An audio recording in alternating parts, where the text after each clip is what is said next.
बिस्मिल्लाहिर्रहमानिर्रहीम। अस्सलाम वालेकुम नाज़रीन, मैं हूं डॉक्टर अली और आप देख रहे हैं मेरा फेसबुक और यूट्यूब चैनल। नाज़रीन, बड़ी अहम तरीन डेवलपमेंट्स हैं, बहुत बड़ी खबर आपके साथ हम शेयर करने जा रहे हैं कि तीसरी आलमी जंग का तबल बज गया है। यूरोप ने नाज़रीन रूस के ऊपर क़यामत बर्पा कर दी। अब तक का सबसे खौफनाक हमला मॉस्को के ऊपर किया गया है, जिसमें इतने दहशतनाक मनाजर हैं कि आप इमेजिन नहीं कर सकते। जो पहले अटैक हुआ है उसके अंदर तो बड़ी तबाही मची, लेकिन अभी दोबारा से एक और हमला हो गया है। इसकी तमाम तर डिटेल्स आपके साथ शेयर करेंगे, जबकि रूसी सदर व्लादिमीर पुतिन ने यूरोप को अपने खौफनाक मिसाइलों के निशाने पर ले लिया है। इसकी तमाम तर डिटेल्स भी आप जानेंगे। और नाज़रीन, पाकिस्तान तुर्की के साथ मिलकर क्या करने जा रहे हैं। तुर्की के आला दिफाई जो ऑफिशियल्स हैं वो पाकिस्तान के दौरे पे पहुंच गए। भारत की नींदें उड़ चुकी हैं। इस वक्त पाकिस्तान क्या करने जा रहा है, ये तमाम तर डिटेल्स आपके साथ हम आज के वीलॉग में शेयर करेंगे। वीडियो की तफसील में जाने से पहले अगर आपने हमारे इस चैनल को सब्सक्राइब नहीं किया हुआ तो आपसे गुजारिश है काइंडली इसको सब्सक्राइब कर लें और बेल आइकन को जरूर दबा दें, ताकि हमारी आने वाली वीडियो सबसे पहले आप तक पहुंच सकें। नाज़रीन, हम आपके शुक्रगुजार हैं जो आप हमारे वीलॉग्स को देखने के लिए वक्त निकालते हैं और कमेंट सेक्शन में अपनी मोहब्बतों का इजहार भी करते हैं। नाज़रीन, इस वक्त सूरत हाल बड़ी तेजी से बदल रही है और एक तरफ पाकिस्तान ने बड़ी खौफनाक जंग, जो कि तीसरी आलमी जंग की तरफ बढ़ती जा रही थी, उसको बड़ी मुश्किल से रोका है। तो साथ ही साथ नाज़रीन, यूरोप जो है वो दुनिया को तीसरी आलमी जंग की जानिब धकेलने की भरपूर कोशिश कर रहा है। इस वक्त नाज़रीन ने जो हमारे पास इत्तलात आ रही हैं वो बड़ी खौफनाक है। दुनिया का सबसे खूबसूरत तरीन शहर गर्दाना जाने वाला रूस का दारुल हुकूमत मॉस्को, आज उसके ऊपर एक बड़ा खौफनाक हमला हुआ है। जब से रूस और यूक्रेन की जंग शुरू हुई है तब से लेकर अभी तक का ये सबसे तबाहकुन अटैक है, जिसमें नाज़रीन 556 ड्रोन और मिसाइलों का इस्तेमाल किया गया, जिसमें क्रूज मिसाइल्स भी थे, जिसमें बड़ी तादाद के अंदर जो है वो ड्रोन्स थे, लॉन्ग रेंज ड्रोन्स थे, बैलिस्टिक मिसाइल्स थे। एक ही वक्त के अंदर नाज़रीन ये बड़ा हमला जैसे कि यूक्रेन की जानिब से किया गया, तो उसके साथ ही रूस ने तकरीबन 194 के करीब इनके जो मिसाइल और इनके ड्रोन्स थे उनको इंटरसेप्ट कर लिया, जबकि बाकी जो हैं वो रूस के सबसे बड़ी ऑयल रिफाइनरी जो है उसको हिट करने में कामयाब हो गए। नाज़रीन, जो मनाज़र है वो बड़े खौफनाक है। आप के साथ हम शेयर करते चलें कि इस वक्त उस जो ऑयल रिफाइनरी को हिट किया गया मॉस्को के अंदर, वहां पे आग और धुएं के बादल, यूं समझ लीजिए कि पूरा का पूरा मॉस्को जो है वो इस वक्त आग और धुएं की लपेट में है। नाज़रीन, इसमें आपको ये बताते चलें कि तकरीबन 50% जो मॉस्को को ऑयल फ्राहम किया जाता है, तेल और गैस के जो ज़खायर हैं वो तबाह हो चुके हैं।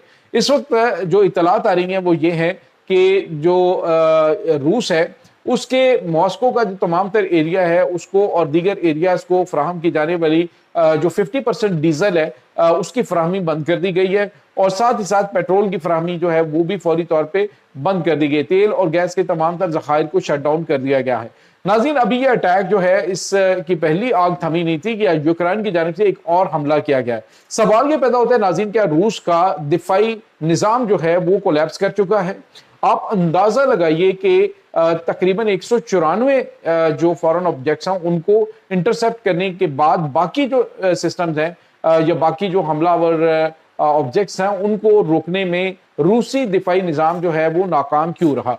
इसका मतलब ये है कि या तो जो मौजूदा सूरत हाल है उसमें यूक्रेन ने ऐसी जिद्दत हासिल कर ली है कि वो रूस के फिजाई दिफाई निज़ाम, खासतौर पर S-400 और यहाँ तक कि S-500 एयर डिफेंस सिस्टम, जो कि एक ही वक्त में बड़ी दूर तक तकरीबन 500 किलोमीटर दूरी तक आते हुए जो मिसाइल्स हैं उनको डिटेक्ट भी कर सकता है और तबाह भी कर सकता है, क्या वो तमाम तर सिस्टम इस वक्त नाकाम हो चुका है? ये बहुत अहम तरीन चीजें हैं।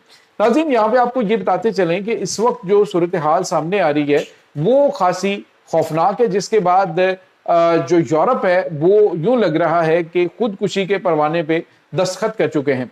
हमारे पास जो इत्तलात आ रही है नाज़रीन वो ये हैं कि इस वक्त जो यूक्रेन है उसने जो अटैक किया है, इसके बाद ज़ेलेंस्की की जानिब से एक स्टेटमेंट दी गई है।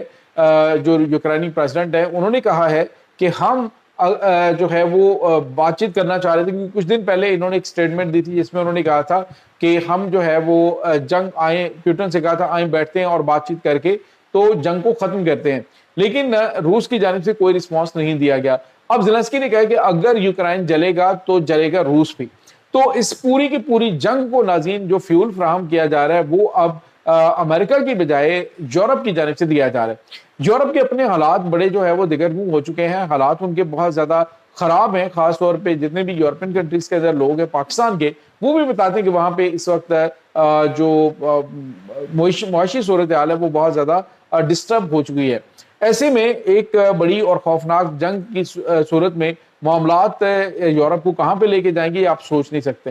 ناظرین، روس نے پہلے ہی بیلاروس کے اندر اپنے ٹیکٹیکل نیوکلیئر ویپنز جو ہیں ان کو ڈپلائی کر رکھا ہے، اور ابھی اگر یہ جنگ شروع ہوتی ہے تو بلکہ روس اس کا جواب دے گا۔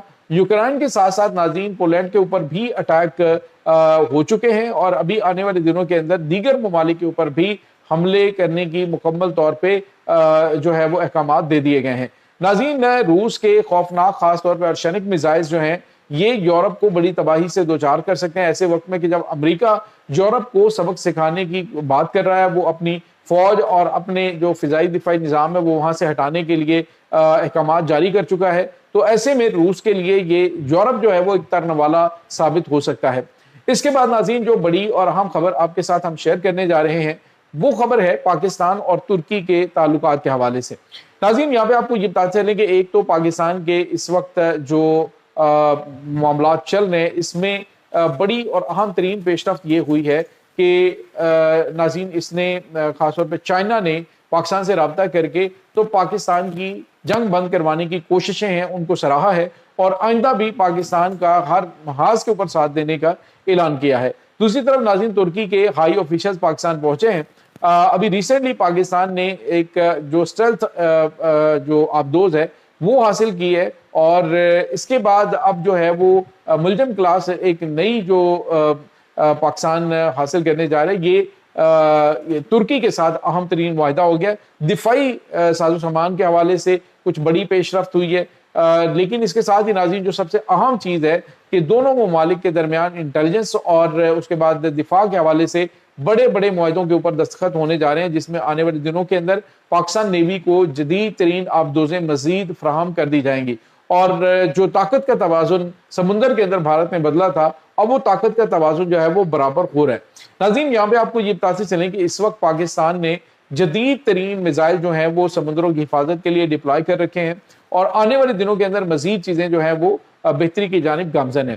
ناظرین، ترکی کے ساتھ ہی نہیں پاکستان دیگر جو عرب ممالک ہیں ان کے ساتھ بھی بہتر تعلقات جو ہے وہ لے کر چل رہا ہے، اور پازیٹیو خبر پاکستان اور ایران کے جو تیل کا منصوبہ ہے اس کے حوالے سے سامنے آ رہی ہیں، جس میں بتایا جا رہا ہے کہ جو پائپ لائن پاکستان کی جانب سے پینڈنگ تھی اب امریکی پابندیاں ختم کرنے کے بعد یہ پائپ لائن جو ہے وہ باقاعدہ طور پہ اس پہ کام شروع کرنے کے احکامات جاری کر دیے گئے ہیں۔ یعنی پاکستان الحمدللہ نہ صرف معاشی طور پہ مضبوط ہو رہا ہے بلکہ دفاعی طور پہ بھی پاکستان جو ہے وہ ایسی سمت کی جانب گامزن ہو چکا ہے کہ آنے والا وقت انشاءاللہ پاکستان کا ہے۔